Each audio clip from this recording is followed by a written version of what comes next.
भगवान शिव को तीनों लोकों का स्वामी माना जाता है। वहीं माँ पार्वती आदि शक्ति का एक रूप है, जिन्हें सती का पुनर्जन्म भी माना जाता है।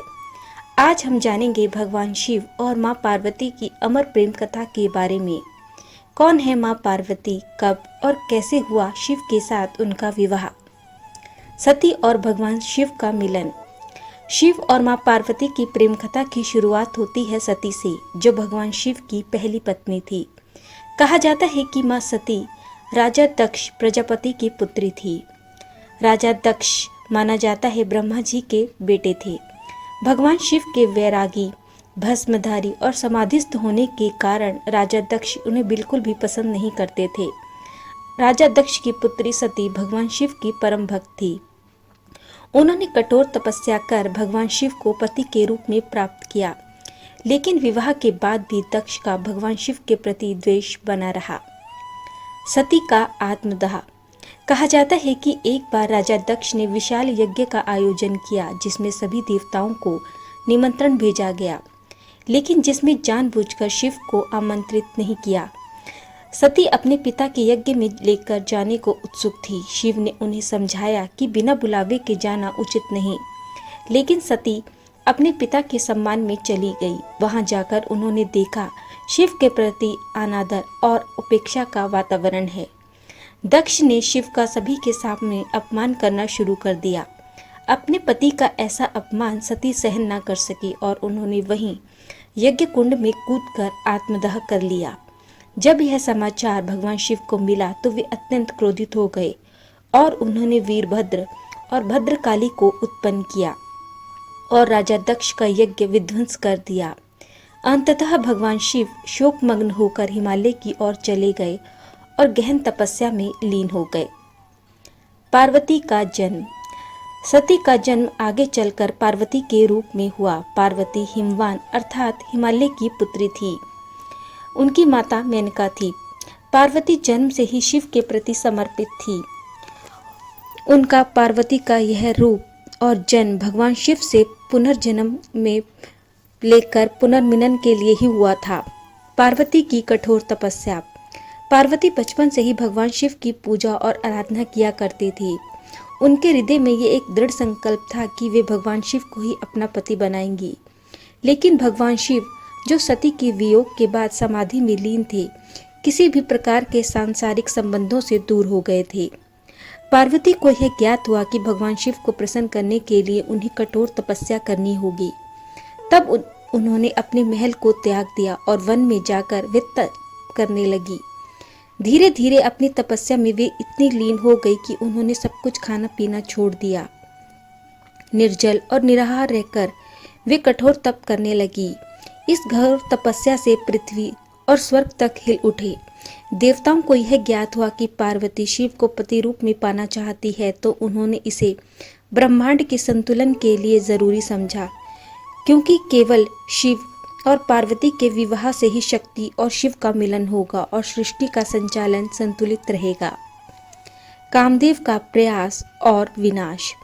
देवताओं ने भगवान शिव को समाधि से उठाने के लिए और उनकी समाधि भंग करने के लिए कामदेव को भेजा।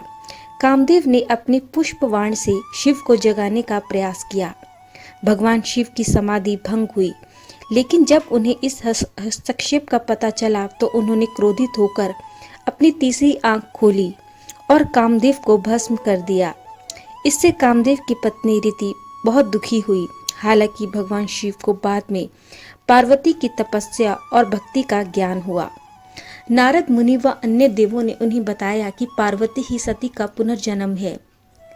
पार्वती की परीक्षा। भगवान शिव ने पार्वती की तपस्या और भक्ति कितनी सच्ची है, ये जानने के लिए परीक्षा लेने का निर्णय किया। भगवान शिव ने एक वृद्ध ब्राह्मण का रूप धरा और वे मां पार्वती के पास जा पहुंचे। उन्होंने पार्वती से पूछा कि तुम किसके लिए यह कठिन तप कर रही हो। तब मां पार्वती ने उनसे कहा कि वे शिव को पति रूप में पाने के लिए ही ये तप कर रही हैं। यह सुनकर वृद्ध ने शिव की निंदा करनी शुरू कर दी कि वे तो ओघड़ है, भूतों के साथ रहते हैं, उनकी कोई गृहस्थी नहीं है। ये सभी बातें माँ पार्वती ने बहुत धैर्य पूर्वक सुनी और उत्तर देते हुए कहा कि आप चाहे कुछ भी कहें, मेरे लिए तो मेरे शिव ही सर्वश्रेष्ठ हैं। वे चाहे किसी भी रूप में रहें, फिर भी मैं उन्हें ही चाहती हूँ। पार्वती का ये उत्तर सुन भगवान शिव अपने वास्तविक रूप में प्रकट हुए और उन्होंने पार्वती को स्वीकार कर लिया। शिव पार्वती विवाह। शिव पार्वती विवाह के समय अनोखी बारात लेकर भगवान शिव पहुंचे, जिसमें भूत, प्रेत, योगी, ऋषि, पशु पक्षी सभी शामिल थे। बारात को देखकर सभी चकित रह गए। हालांकि पार्वती की मां ने जब बारात को देखा तो वे घबरा उठी। उन्हें लगा कि उनकी सुंदर कन्या का विवाह किसी भयंकर योगी से हो रहा है। लेकिन भगवान विष्णु और ब्रह्मा ने उन्हें शिव की शक्ति और उनका महत्व बताया। अंततः परंपरागत विधि से शिव और मां पार्वती का विवाह हुआ। यह विवाह केवल दो आत्माओं का मिलन नहीं था, बल्कि ब्रह्मांड में शिव और शक्ति के सहयोग का प्रतीक था। विवाह के बाद शिव और मां पार्वती कैलाश पर्वत पर रहने लगे। वे एक आदर्श युगल बने, जहां शिव ज्ञान, वैराग्य और शांति के प्रतीक थे, वहीं मां पार्वती प्रेम, करुणा और शक्ति का प्रतीक बनी। दोनों के जीवन में संतुलन था।